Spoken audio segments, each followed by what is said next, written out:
So, Mr. Spannos, you are one of the main guests of BFest, and will you introduce yourself to us?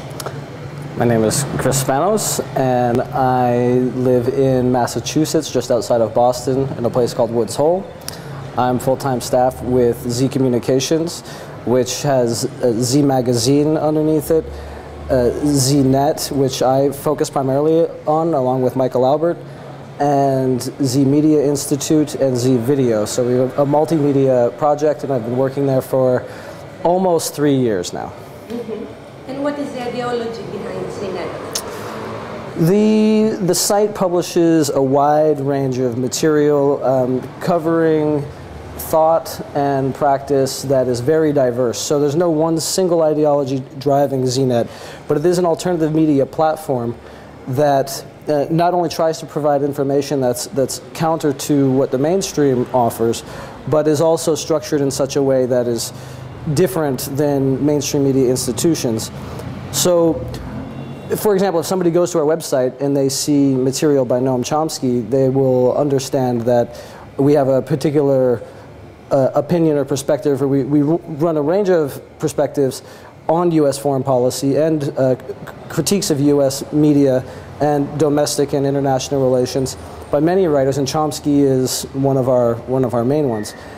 And so it's basically anti-authoritarian. It's we try to provide a positive vision of the world, and we focus a lot on that as well, vision and strategy for a new world.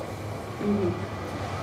Throughout your portal, one can see the word Paragon and Parsok everywhere.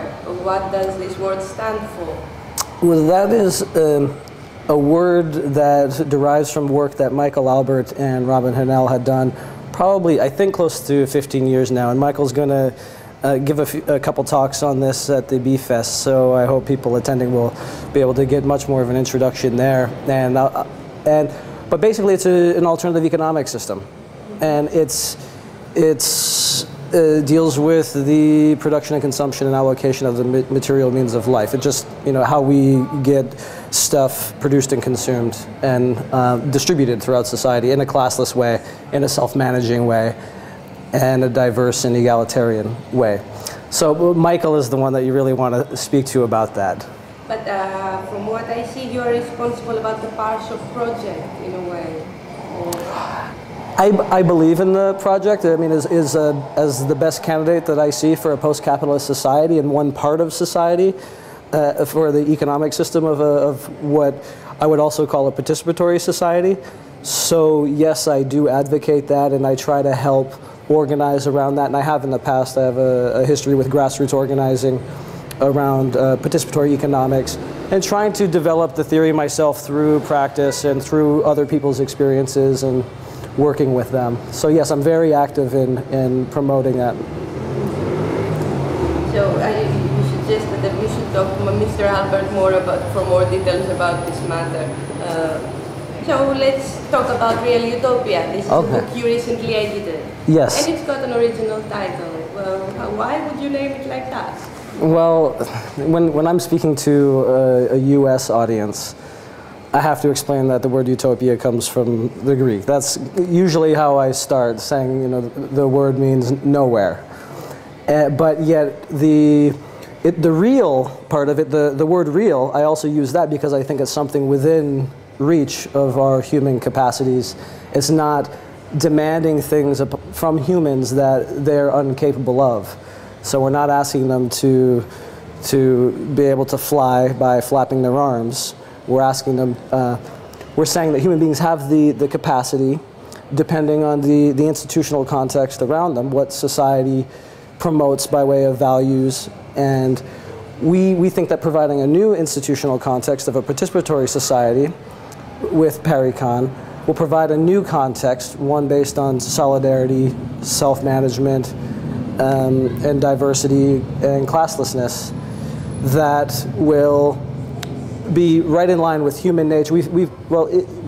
People will see this as, I think it'll be easy for people to transition to, or it'll make sense for people. It'll be competition and greed and unchecked power will be things of the past, and that's not necessarily impossible. I don't believe, so that's why I did the book and why I collected essays by a bunch of other people who also believe positively in this vision and share that desire for a new world. So you think it's really viable on a global scale? Absolutely, I do. We have a lot of work to do between now and then, and that's another aspect that the book tries to address. There's a whole section on chapters internationally, and as well as strategy, how to get there, and theory and practice. And the book opens with a section on what this vision could look like for all aspects of life. Mm-hmm. And you certainly followed the events of December in Athens. Yes. From what we could see from the inside of the country, the media abroad projected it as a result of the economic crisis. Mm. Do you, from what you know and your connections with the movement in the country, do you think it was just that? I think that seeing things in that way removes the context and the agency from the people who were rising up. And from what I understood from people I spoke to here, they told me that there's been generations of activism and organizing, and certainly the anti-junta movements and the occupations during World War II and the communist movement. And there's a very strong left tradition here in the country, which from my understanding, is important generationally.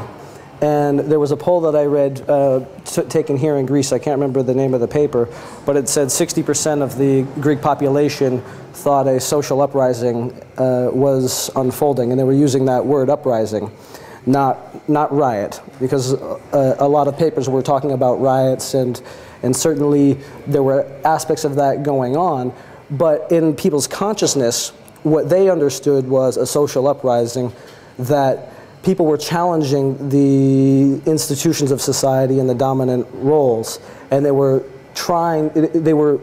rebelling against oppressive forces because they wanted something better.